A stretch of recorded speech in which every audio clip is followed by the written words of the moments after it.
সাইফুদ্দিনকে বিশ্বকাপে মিস করবেন? বিশ্বকাপে তো ডেফিনেটলি মিস করবো। ক্রিকেটাররা খারাপ খেলে, তাকে একে নিয়ে ট্রল করে, ওকে নিয়ে ট্রল করে, এটা হাস্যকর। টি-20 ধারাবাহিকভাবে ভালো খেলি না, তারপর আমি আমার দেশকে সবার আগে তুলে ধরবো না। শান্তর সাথে আসলে আমি একমত। বাংলাদেশ ওয়ানডে ফরম্যাটে বেশ ভালো দল, তারপরেও গত ওয়ানডে বিশ্বকাপে ভালো খেলতে পারেনি।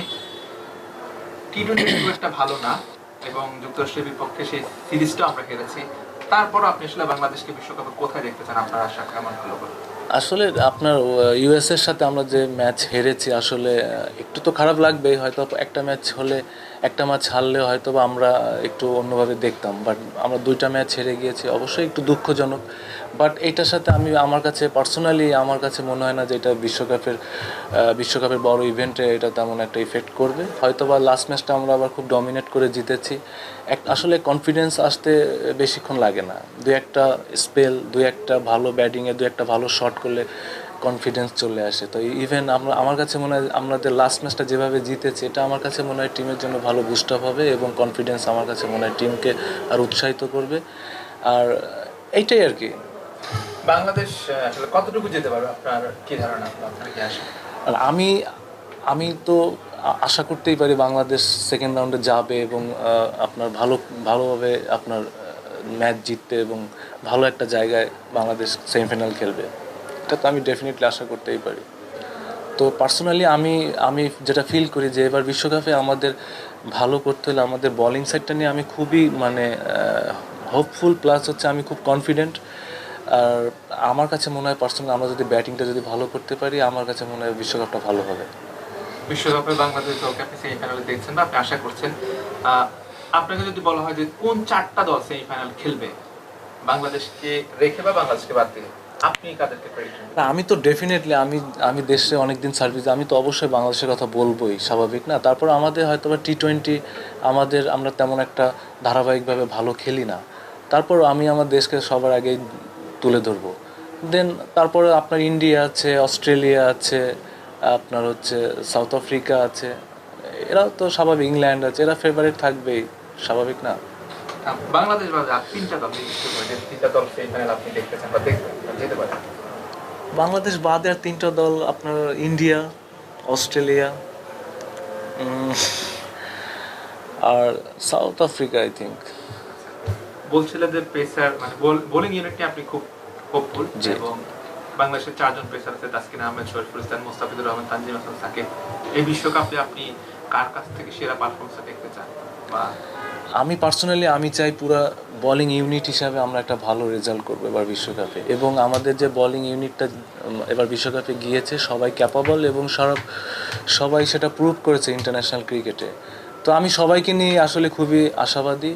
মুস্তাফিজ, তাসকিন খুব ভালো শেপে আছে, বাট আনফর্চুনেটলি ও হয়তো বা ছোটো একটা নিগেলসে আছে ওর।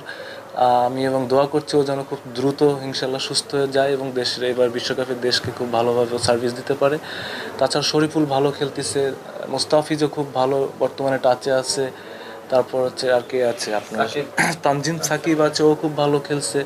তো আসলে আমাদের বোলিং ইউনিটটা নিয়ে আমি খুবই কনফিডেন্স, টু বি অনেস্ট। দেন আমরা যদি গেম অনুযায়ী আমরা যদি খেলতে পারি, প্ল্যান অনুযায়ী আমাদের মাঠের এক্সিকিউশনটা যদি আমরা খুব প্রপারলি হ্যান্ডেল করতে পারি, এবং সুন্দর একটা এক্সিকিউশন করে আমরা যদি প্ল্যান অনুযায়ী বোলিং করতে পারি, আমার কাছে মনে হয় বাংলাদেশ বোলিং ডিপার্টমেন্ট থেকে খুব ভালো করবে।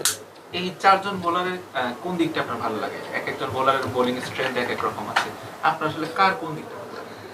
আসলে আমাদের সবার ভিতরে ভ্যারিয়েশন আছে, যারা আছে চারজন যা বলার আছে সবাই ভ্যারিয়েশন করতে পারে, সবাই স্কিলফুল বলার, এবং সবাই ডেতে বোলিং করতে পারে।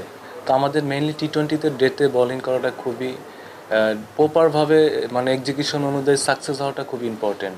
তো আমার কাছে মনে হয় যে মুস্তাফিজ তো নর্মালি ডেতে বোলিং করে, প্রথমে হয়তো একটা ওভার করে, লাস্টের দিকে ও মেইনলি বল করে আর কি। তারপর লাস্টে হয়তো শরীফুল করবে, অথবা তানজিম সাকিব আছে, হাসান মাহমুদ আই থিঙ্ক উনি ওকে 15-এ আছে, আমি জানি না,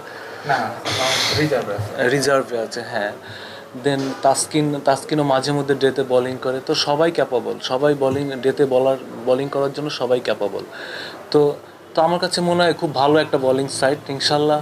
আমি হোপফুল অনেক যে ইনশাল্লাহ আমাদের বোলিং ডিপার্টমেন্ট খুব ভালো করবে। ডেথ বোলিং এর কথা বলছিলেন, ডেথ বোলিং এর কথা বললে সম্প্রতি সময় সবচেয়ে বেশি আলোচনা যেটি মোহাম্মদ সাইফুদ্দিনকে বলে না রাখা। আপনি আসলে কি মনে করেন আপনার মধ্যে সাইফুদ্দিনকে রাখা উচিত ছিল কিনা, কিংবা সাইফুদ্দিনকে বিশ্বকাপে মিস করবেন কিনা? বিশ্বকাপে তো ডেফিনেটলি মিস করবো, কারণ সাইফুদ্দিন অনেক দিন ধরে খেলছে, এক্সপেরিয়েন্স, ও ডেতে খুব ভালো বোলিংও করে।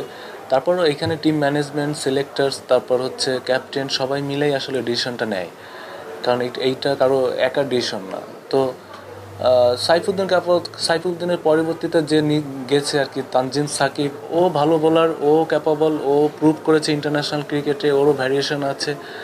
তো আমি পার্সোনালি আমি চাই যে আমাদের টিম ওয়াইজ যেন বোলিংটা ভালো হয়। আসলে এইটা আসলে সিলেক্টরদের, ক্যাপ্টেন, আমাদের অভিজ্ঞ কোচ আছে, তাদের হাতে বিষয়টা। যুক্তরাষ্ট্রের বিপক্ষে বাংলাদেশ 2টা ম্যাচ হেরেছে, সিরিজ হেরেছে। এটাকে কি আপনি অঘটন বলবেন, নাকি আসলে বাংলাদেশের ক্যাপাবিলিটি অতটুকু, বা দেশের বাইরে বাংলাদেশের টি-20 ক্রিকেটের চিত্রটাই এমন? না, আমি তো আপনাকে বলেছি যে টি-20তে আমাদের আসলে ধারাবাহিকটা নাই, যেটা আমরা ভালো খেলি আবার খারাপ খেলি টি-20তে। তারপরেও আপনার ইউএসএতে আসলে আমাদের তেমন কখনো আমাদের খেলাও হয় না, ওইখানকার ওয়েদার, উইকেট সম্পর্কে আমাদের প্লেয়ার তেমন একটা জানেও না। দেন আমার কাছে মনে হয় অঘটন আসলে হয়তো আমরা 2টা ম্যাচ হেরে গিয়েছি, অনেক কথা এখানে আসবে। তারপর আমি টোটালি ইউএসএর সাথে আমি টোটালি এখন বিশ্বকাপের আমরা আর কিছুদিনের ভিতরে আমরা বিশ্বকাপের মূল পর্বে ঢুকে যাচ্ছি, বাট আমি এই বিষয়টা নিয়ে পার্সোনালি আর কথা বলতেও চাচ্ছি না। ঠিক আছে, যেটা হয়ে গেছে, দেন আমরা চাই বাংলাদেশ যেন ভালো খেলে, এটাই। বাংলাদেশ দলের সাবেক কোচ স্টুয়ার্ট ল, তিনি 2 দিন আগে একটা কথা বলছেন, 2-3 দিন আগে, যে বাংলাদেশ এখনো ক্রিকেটে 25 বছর পেছনে রয়ে গেছে, মানে আগাইতে পারেনি। আপনি কি আসলে তার কথা শুনে একমত? আসলে এখন আমি তো বলেছি যে অনেক অনেক ধরনের অনেক কথাই, বাংলাদেশ যখন আপনার মানে একটা ম্যাচ 2টা ম্যাচ হেরে যায়, বা আমরা যখন একটু বাজেভাবে হেরে যাই, একটা ছোট টিমের সাথেও আমরা যখন হেরে যাই, তো অনেক কথাই অনেকেই বলে। ঠিক আছে, স্টুয়ার্টলা অনেক ভালো কোচ, তারপরও আমার কাছে মনে হয় যে বাংলাদেশ হয়তো বা টি-20তে আমাদের ধারাবাহিকতাটা নাই, তারপরেও আমার কাছে মনে হয় যে আসলে আমরা যদি একটু ভালো রেজাল্ট হতো তাহলে এই কথাগুলো কখনোই আসতো না। ঠিক আছে, বাট আমি এটার সাথে একমত না। ঠিক আছে, বাংলাদেশ আগের চেয়ে তো অনেক ইমপ্রুভ করেছে, হয়তো বা আমরা রিসেন্টলি আমরা একটু খারাপ খেলছি। ঠিক আছে, বাট আমরা কিন্তু আগের জায়গা থেকে আমরা কিন্তু অনেক ভালো ক্রিকেট খেলি, বিশেষ করে ওয়ানডেতে। এবার টি-20তে ডিফারেন্ট ফরম্যাটে তো আপনারা সবাই জানেন, এখানে ডে ওয়াইজ খেলতে হয়, খুবই মানে শর্ট টাইম থাকে, ডিসিশন কুইক নিতে হবে, সব কিছু এইখানে হচ্ছে ম্যাটার করে আর কি, এটাই। ক্রিকেটাররা যখন আসলে দল খারাপ করলে ক্রিকেটারদের মানসিক অবস্থা খারাপ থাকে, এবং গত একদিন আগে আমরা দেখছিলাম ক্যাপ্টেন শান্ত, তিনি বিসিবির একটা ইন্টারভিউতে বলেছিলেন যে দল খারাপ করলে যেন সমর্থকরা তাদের পাশে থাকে। দল যখন খারাপ করে তখন আসলে ক্রিকেটারদের মানসিক অবস্থাটা কেমন থাকে, আর তখন যখন দেশের মানুষ তাদের পাশে থাকে তখন ক্রিকেটারদের কেমন লাগে, যখন থাকে না তখন অবস্থাটা কেমন? না, শান্তর সাথে আসলে আমি একমত, কারণ শান্ত যে কথাটা বলেছে যে দল খারাপ খেললে অবশ্যই দেশের মানুষ যেন তাদের পাশে থাকে, অবশ্যই, কারণ এটা থাকা উচিত, কারণ এটা তো আমাদের দেশ, তাই না? আমাদের দেশ এখন ক্রিকেটে যেভাবে আমাদের দেশ, একমাত্র আমার কাছে মনে হয় পার্সোনালি যে ক্রিকেটের মাধ্যম থেকে আমাদের দেশটা হাইলাইটেড হয় বেশি। ঠিক আছে, আমাদের এই একটাই স্পোর্টস যেটা আমাদের দেশকে সম্মানিত করে বেশি। তো অবশ্যই আমাদের হয়তো বা ব্যাড টাইম, গুড টাইম আসবেই, তো বাজের সময়টা যেন আমাদের দেশের মানুষ যেন আমাদের পাশে থাকে, এটার সাথে আমিও একমত। ঠিক আছে, তার নেগেটিভ, আমাদের দেশের মানুষের পার্সোনালি এক্সপেকটেশন আমাদের প্রতি অনেক বেশি, আগেও ছিল, এখনও আছে এবং ভবিষ্যতেও থাকবে। ঠিক আছে, তো এক্সপেকটেশনটা থাকবে, তারপরও কোনো ক্রিকেটারই চায় না বাজে খেলতে, কোনো ক্রিকেটারই চায় না আমরা হেরে যাই এই ম্যাচটা। সবাই জান প্রাণ দিয়েই খেলে, মাঠে নামে 100% দিয়েই খেলে, তারপরও আমরা হয়তো বা পারি না, আমরা হেরে যাই। ঠিক আছে, তো আমার কাছে মনে হয় আমাদের সামনে বিশ্বকাপটা আছে, আমি পার্সোনালি রিকোয়েস্ট করবো যে সবাই যেন আমরা আমাদের দেশকে সাপোর্ট করি। ঠিক আছে, তো এইটাই আর কি। লাস্ট কোশ্চেন, যারা বিশ্বকাপ খেলতে গেছেন তাদের উদ্দেশ্যে আপনার কি বার্তা থাকবে?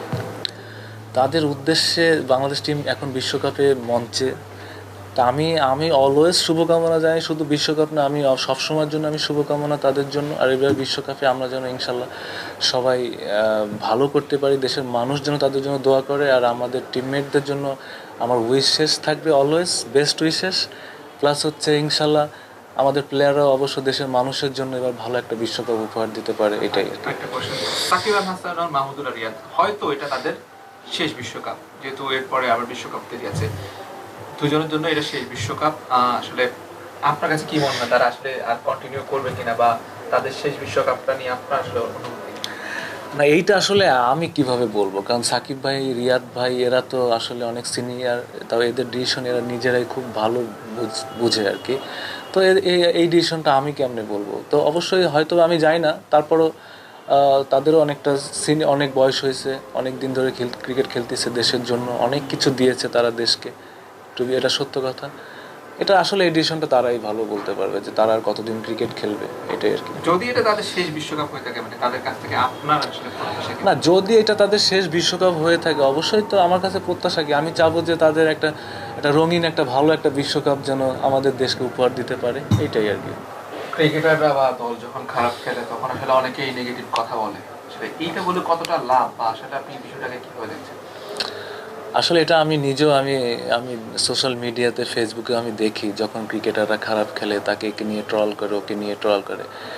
আবার কিছু অনলাইন পোর্টাল আছে যারা হচ্ছে এইটার আবার খারাপভাবে উপস্থাপনা করে। আসলে এটা রিজনটা আসলে আমার নিজের কাছেও নাই, আমি যেহেতু প্রফেশনাল ক্রিকেটার, ঠিক আছে, বাট আমি এটা হাস্যকর আমার কাছে মনে হয়, এটা সত্য হাস্যকর। হয়তোবা আমাদের ক্রিকেটারদের প্রতি এক্সপেকটেশনটা বেশি, কিন্তু কোনো ক্রিকেটারই, আমি বলেছি, কোনো ক্রিকেটারই চায় না যে খারাপ ক্রিকেট খেলতে, কারণ সে যদি খারাপ খেলে আলটিমেটলি সে দল থেকে বাদ হয়ে যাবে।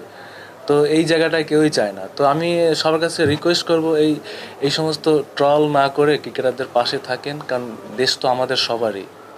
তো ফেসবুকে আপনি ট্রল করবেন, আপনি আজকে আপনার কোনো কলিগরা হাসাহাসি করবে, এটা হবে, এটা জাস্ট আপনাদের ওই নিজেদের ভিতরেই থাকবে, এটা বাইরের কেউ আর দেখতেছে না, ঠিক আছে। তারা, আমি অনলাইন সোশ্যাল অ্যাক্টিভিটিস যারা করে তাদের কাছে আমি রিকোয়েস্ট করব, আপনারা পজিটিভ দিকটাই আপনারা তুলে ধরবেন ক্রিকেটারদেরকে নিয়ে, এবং ক্রিকেটারদের পাশে থাকেন।